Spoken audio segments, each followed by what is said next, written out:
Sudah bisa muncul ya Bu, Pak Pasno? Belum.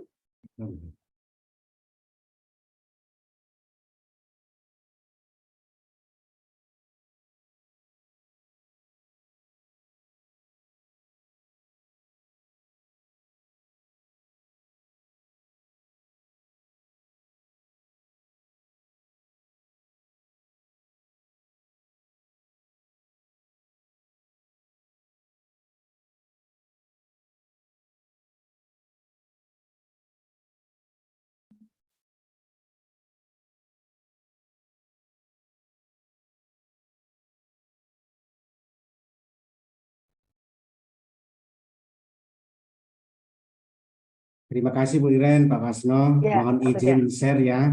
Ya. Mari, silakan Pak.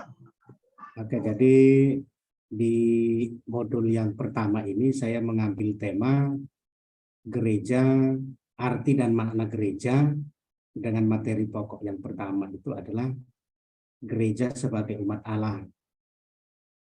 Di kelas 11 fase F. Untuk kompetensi awalnya itu peserta didik mampu memahami arti dan makna gereja. Sedangkan profil pelajar Pancasilanya saya memilih bernalar kritis. Sehingga indikator profil pelajar Pancasila adalah secara kritis mengklarifikasi serta menganalisis gagasan dan informasi yang kompleks dan abstrak dari berbagai sumber, memprioritaskan suatu gagasan yang paling relevan dari hasil klarifikasi dan analisis. Sedangkan sarana dan prasarana yang saya siapkan itu adalah dalam bentuk PPT, gambar, kitab suci, dan juga LKPD.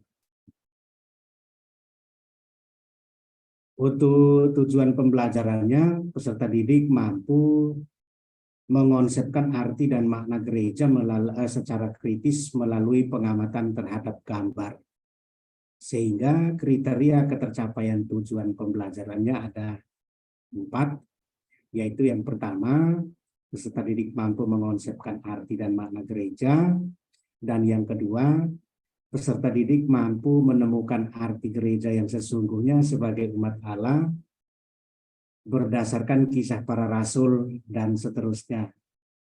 Dan yang ketiga, peserta didik mampu menemukan ciri-ciri gereja sebagai umat Allah secara kritis dalam diskusi. Dan yang keempat, peserta didik mampu menemukan konsekuensi gereja sebagai umat Allah dalam hidup menggereja secara kritis dalam diskusi. Untuk pemahaman bermaknanya, keluasannya adalah gereja sebagai umat Allah. Langsung aja Pak ke bawah. Baik, Nah, itu sudah masuk kegiatannya. Oke. Jadi untuk kegiatan pembelajarannya dimulai dari kegiatan awal, ya sama seperti biasa, menyampaikan salam dan juga mengkondisikan kelas, mengawali dengan doa dan juga melakukan presensi. Sehingga pertanyaan persepsi yang muncul adalah, yang saya munculkan di sini adalah, apakah itu gereja? Sehingga dengan pertanyaan persepsi itu kemudian saya mengambil beberapa gambaran yang dapat memotivasi peserta didik untuk bisa belajar. Saya memberikan motivasi tentang manfaat pembelajaran gereja sebagai umat Allah berupa pertanyaan, apa itu gereja? Dengan konsep bahwa apabila pertanyaan itu ditujukan kepada umat Katolik sendiri, mungkin banyak yang cenderung memberikan jawaban dengan anggapan bahwa gereja itu adalah tempat ibadah, atau ada juga yang mengatakan suatu organisasi. Ya sebetulnya itu tidak salah, tetapi ada makna yang jauh lebih dalam daripada gereja hanya sebatas dilihat sebagai sebuah bangunan atau sebagai organisasi. Yang berikutnya dalam kegiatan pendahuluan ini adalah menyampaikan secara garis besar tujuan pembelajaran tentang gereja sebagai umat Allah, lalu memberikan arahan diskusi, kerja kelompok, dan presentasi. Sehingga di dalam kegiatan ini saya tampilkan dua gambar. Yang pertama lebih menonjolkan gereja sebagai bangunan, dan yang kedua lebih menonjolkan gereja sebagai persekutuan. Nah, di situ harapannya disajikan pertanyaan-pertanyaan panduan yang membantu siswa untuk bisa membangun konsepnya sendiri tentang arti gereja itu sendiri. Nah, semua pertanyaan-pertanyaan yang ada disajikan di dalam LKPD yang akan diberikan kepada peserta didik, sehingga menjadi panduan untuk mereka untuk menuliskan apa yang mereka temukan dalam pengamatan ataupun di dalam diskusi nanti. Lalu setelah mengamati gambar, peserta didik juga akan mendalami atau mencari juga arti dan makna gereja melalui cerita tentang audiensi Paus Fransiskus 29 Mei 2013 yang lalu. Di sini sudah disediakan dalam link yang bisa diakses oleh peserta didik. Nah, setelah itu selanjutnya mereka peserta didik diarahkan atau dibimbing untuk mencari informasi tentang makna dan hakikat gereja dari buku-buku ajaran iman Katolik atau sumber media massa internet yang bisa mendukung konsep mereka. Lalu setelah menemukan arti dari gereja berdasarkan cerita, kemudian peserta didik memperkuat apa yang sudah mereka temukan berdasarkan ajaran kitab suci. Di sini juga sudah disediakan link yang bisa diakses. Jadi biasanya kendala anak-anak itu kadang katanya berat kalau membawa kitab suci. Lalu yang selain kitab suci ada juga ajaran gereja yang akan menjadi sumber pencarian bagi anak-anak dalam menemukan arti dan makna gereja, gambaran gereja dalam cerita Paus Fransiskus dengan panduan-panduan pertanyaan seperti ini yang sudah disediakan juga di dalam LKPD. Nah, setelah itu baru pembuktian, peserta didik menganalisis makna dan hakikat gereja yang diperoleh dari berbagai sumber tadi, terus menghubungkan ajaran kitab suci dan ajaran gereja, lalu menyimpulkan tentang ciri dan konsekuensi ajaran gereja tentang gereja sebagai umat Allah. Lalu setelah diskusi, kemudian peserta didik melakukan presentasi. Setelah presentasi, maka bersama-sama dengan peserta didik menyimpulkan secara bersama-sama mengenai arti dan makna gereja sebagai umat Allah, hakikat gereja sebagai umat Allah, ciri-ciri gereja sebagai umat Allah, dasar dan konsekuensi gereja sebagai umat Allah. Lalu pada bagian penutup ada evaluasi yang sudah disediakan dalam Google Form. Kemudian pada kegiatan refleksi ada sebuah kisah, ada sebuah cerita mengenai penglihatan seorang rahib yang sudah disediakan dalam link. Jadi di situ nanti peserta didik membaca kisah tersebut, baru menuliskan refleksi. Sehingga pada akhirnya mereka membuat doa syukur karena dipilih menjadi anggota gereja dan memohon agar kesatuan dan persaudaraan gereja tetap terjaga. Lalu sebelum diakhiri dengan doa, peserta didik akan diberitahu mengenai materi pertemuan berikutnya, yaitu mengenai gereja sebagai persekutuan yang terbuka. Lalu diakhiri dengan doa penutup. Untuk penilaiannya, saya penilaian sikap spiritual dan sikap sosial. Saya menggunakan penilaian diri dengan format seperti ini. Pada penilaian spiritual, saya mengambil 4 instrumen mengenai syukur atas diri sebagai anggota umat Allah. Lalu pada instrumen penilaian sikap sosial, saya mengambil 8 instrumen berkaitan dengan tanggung jawab sebagai anggota gereja yang merupakan umat Allah. Dan pada penilaian pengetahuannya, saya melakukannya melalui tes tertulis. Bentuk soalnya ada, bentuk instrumennya adalah soal uraian yang terdiri dari 3 soal dan disediakan dalam Google Form. Lalu pada aspek keterampilannya itu, peserta didik menuliskan refleksi tentang dirinya sebagai anggota gereja. Berikut ini adalah lampiran materi pembelajaran.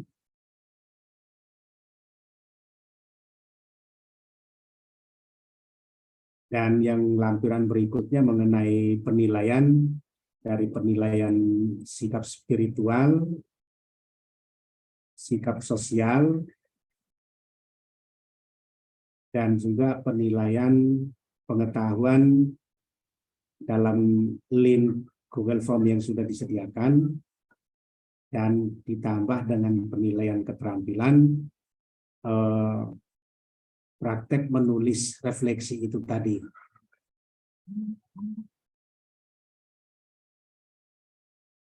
Pada akhirnya ini yang mengenai skor untuk nilai rata-rata untuk yang pengetahuan dan keterampilan. Sedangkan untuk yang penilaian sikap spiritual dan sikap sosial, saya menggunakan format seperti ini. Jadi peserta didik memberi tanda centang pada salah satu kolom yang sudah disediakan, di mana pada kolom yang pertama itu tidak pernah, kolom yang kedua itu kadang-kadang, kolom yang ketiga sering, dan kolom yang keempat selalu.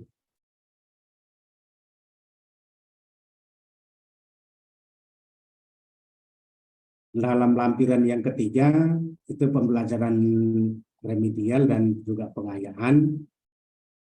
Untuk remedi ini berpatokan pada ketuntasan peserta didik, dan yang kedua pengayaan ini sama berdasarkan nilai, sehingga yang tidak tuntas akan melakukan remedi dan pengayaan dengan memberikan penjelasan ulang atau tugas untuk mendalami materi mengenai gereja sebagai umat Allah. Oke Pak. Terus sudah saya pikir cukup ini dan rapi yang di Pak Kosmas. Terima kasih, Pak Bu Irin, Basel. saya lebih dulu ya. Kembalikan Pak Kosmas di bagian awal.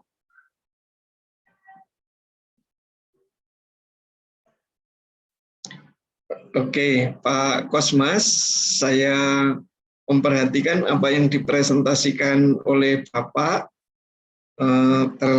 cukup tertata ya, baik dari layout atau tampilannya. Saya sampaikan itu bagus, saya mengapresiasi susunannya serta kerapiannya baik. Pak Kosmas, itu Seputih Mataram itu masuk di paroki mana itu Pak? Paroki Pajar Mataram. Pajar Mataram ya. Iya Pak Wasno. Dan Bapak rupanya di SMA Negeri ya ini ya? SMA Negeri. Siswanya berapa Pak? Kalau yang kelas 11 itu yang sekarang ini jumlahnya 10 orang. Kalau yang kelas 12 itu ada 14 orang. Dan yang kelas 10 ini yang belum terdeteksi. Oke, belum ini ya, tapi sudah masuk. Sudah masuk. Minggu ini sudah masuk kan ya Pak ya? Ini lagi mos, nanti hari besok disambung dengan pramuka sampai hari Minggu. Oke, Oke, kalau gitu ya. Terima kasih untuk informasinya mengenai hal itu. Terus, ini kan gereja sebagai umat Allah. Umat Dan Allah. kemudian Pak Kosmas memilih discovery learning. Oh iya Pak. Ya. Nah, apa alasannya Pak Kosmas memilih discovery learning? Kok tidak PBL? Kalau saya memilih Discovery ini,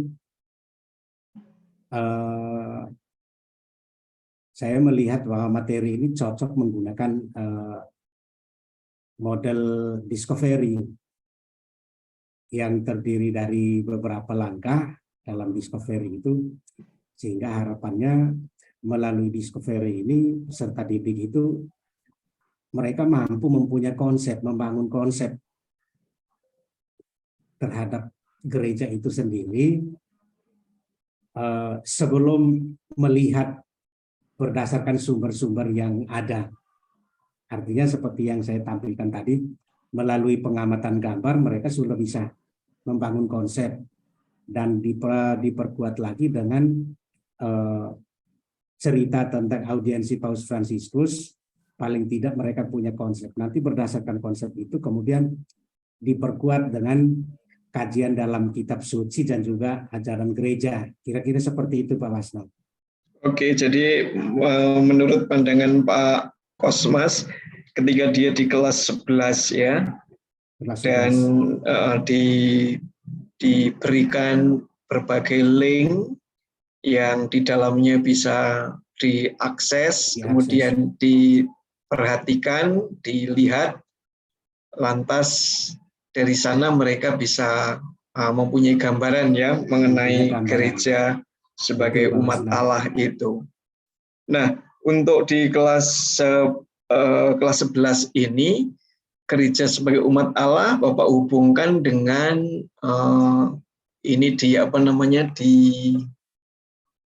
diikatkan dengan P3 berpikir kritis ya Pak ya. Betul Pak, dengan P3 ketiganya kritis. Berpikir kritisnya akan diukur dengan cara bagaimana Pak? Kalau berpikir kritisnya saya mengukurnya melalui, maaf saya ke bawah ya Pak Basna ya. Tolong tunjukkan ke saya. LKPD.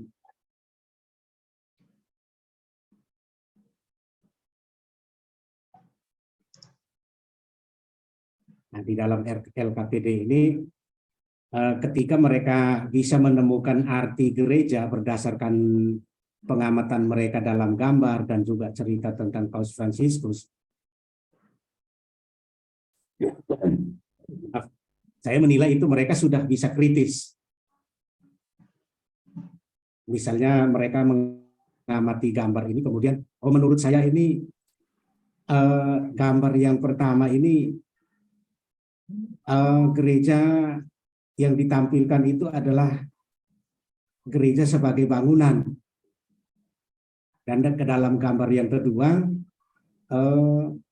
yang ditampilkan adalah perayaan Ekaristi, maka mungkin mereka bisa punya asumsi bahwa yang saya harapkan mereka bisa memiliki asumsi bahwa oh ini berarti ini bukan gambar yang kedua yang sebelah kanan bukan pada gereja sebagai bangunan, tetapi gereja sebagai perayaan, sebagai umat Allah. Begitu pula di dalam cerita cerita mengenai audiensi Paus Fransiskus. Ya.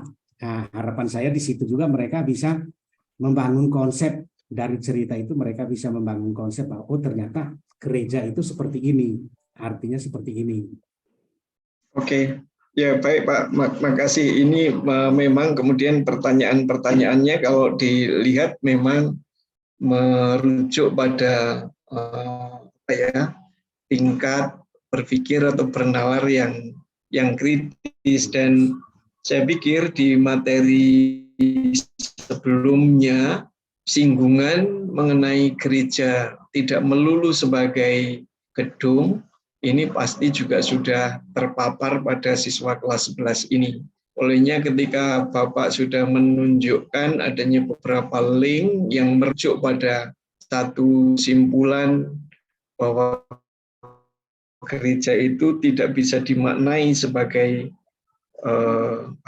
sebuah bangunan atau tempat ibadat, maka saya pikir peserta didik akan bisa melink dengan apa yang diini. Oleh karena itu Bapak mesti yakin, jangan berasumsi kalau nanti berasumsi saja bisa tidak terjadi. Karena prosesnya yang harus digarisbawahi, proses discovery learning dengan tema dan cara-cara yang Bapak sampaikan tadi menurut saya memang cukup menuntun peserta didik untuk bisa bernalar secara kritis. Bu Irin, maaf Ibu tinggal tersisa 5 menit, kita berbagi waktu. Bu Irin 5 menit saya berikan kepada jenengan ya. Ya. Terima kasih Pak Kasno. Monggo Bu Irin. Loh, ini Pak Kosmas kan harus dinilai sampai apa ya, benar-benar nilainya kritis gitu. Ya betul. Oke. Terima kasih Pak Basno, Pak Kosmas. Saya ucapkan selamat ya, karena memang Pak Kosmas ini salah satu menjadi contoh dari teman-temannya karena kerajinannya, rapinya, begitu itu menjadi sebuah plus, betul ya. Oke Pak, nanti saya beberapa pertanyaan mungkin perlu dijawab ya Pak, supaya nanti ke depannya lebih baik gitu, meskipun ini baik.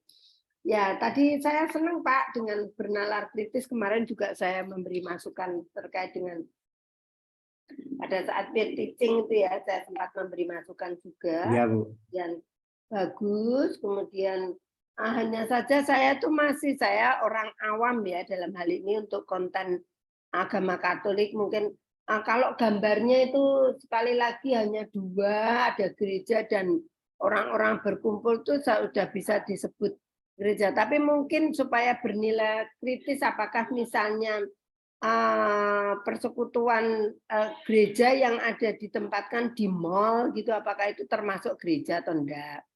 Itu bisa juga sebagai contoh gambar-gambar yang dikritisi, menurut saya begitu. Oh, iya. Jadi jangan hanya kedua baik, gambar. Terus misalnya orang-orang di pasar itu kan banyak orang ya, itu kan perkumpulan orang-orang beriman, atau misalnya pasar itu juga mungkin semuanya ada beriman, tetapi iman yang bagaimana itu juga bisa dianggap. Kemudian misalnya berkumpul di suatu sekolah, kemudian misalnya di lingkungan doa yang ditunjukkan, misalnya di mejanya ada gambar Bunda Maria dan salib itu, kemudian orang-orang duduk di situ BKSN ya. Ya. Atau misalnya doa rosario itu apakah juga bisa disebut dengan definisi gereja? Nah, itu silakan Pak. Buatlah banyak gambar yang justru anak-anak itu benar-benar kritis gitu loh. Itu kalau ini saya aja yang enggak bisa menebak gitu. Itu masukan saya. Kemudian nanti di M1 di modul 1 modul 2 tahapan pembelajarannya Bapak kan tadi M1-nya 40 50 10 ya, Pak. Nanti M2-nya berapa, Pak, kira-kira? Nah, enggak usah dibuka, Pak. Kira-kira targetnya berapa? Naik apa turun atau tetap? Untuk apanya itu, Bu Iren? Target capaian. Kalau 40, harapannya di modul 2 sebagai siklus kedua dari PTK, naik apa turun apa tetap, Pak? Harapan saya meningkat. Oke, makanya target capaian boleh dinaikkan ya, Pak. Jadi harus dinaikkan atau tetap, kalau hasilnya meningkat sangat bagus. Tetapi harapannya nanti misalnya 50-50 misalnya gitu. Nanti untuk modul kedua. Baik, Bu. Oke. Pak, ini nanti pendekatannya scientific atau discovery learning? Kalau modelnya discovery, pendekatannya scientific. Nggak usah lah Pak, nanti malah membingungkan. Coba lihat di posisi nganunya Pak, di posisi bawah. Oke, terus. Nah ini stimulasi ini kan memakai nganu toh. Oh ya ini bagus sekali sih sebetulnya karena distimulasi mengamati menanya itu. Tapi saran saya sih satu aja supaya judulnya Pak Kosmas nanti di PTK apa judulnya?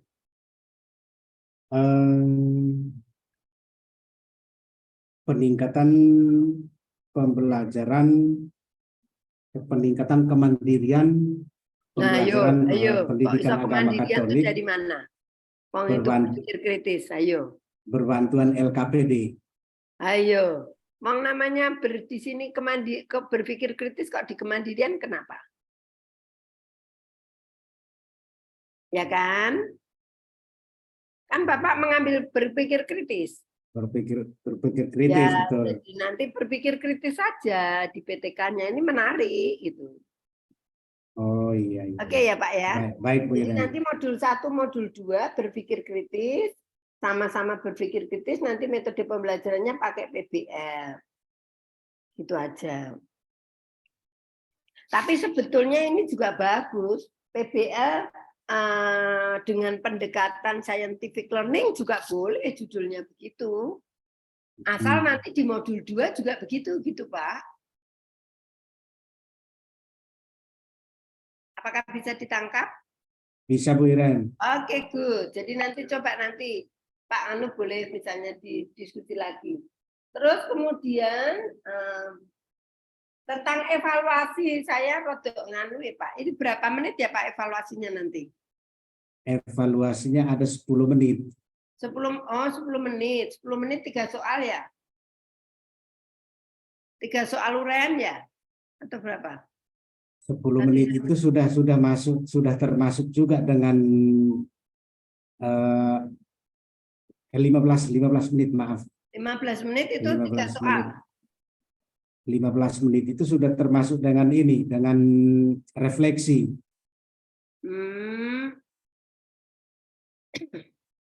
Oh, dengan refleksi. Refleksinya sebentar 3. Nah, itu berarti nanti Bapak merancang 3 soal 10 menit ya? Iya, Bu. Oke, kalau 10 menit merancang 3 soal, kemudian Bapak nanti harus membuat scoring penilaian ya, Pak. Scoring penilaian kalau dikatakan nilainya misalnya sekian 30 poin, maka harusnya bisa. Nah, ini contoh. Jelaskan ciri-ciri, sebutkan. Nah, ini sudah enggak soal kritis, Pak. Nomor 2. Sebutkan. Oh iya, Bu. Ya toh, nanti coba dibuat indikatornya, nanti menganalisis misalnya gitu. Menganalisis ya toh. Oh, ini skornya 35 ya jangan sebutkan. Analisis entah dari apa, gambar atau apa misalnya begitu, atau permasalahan soal yang hot. Karena di sini Bapak memberikan poin 35 kan maksimalnya.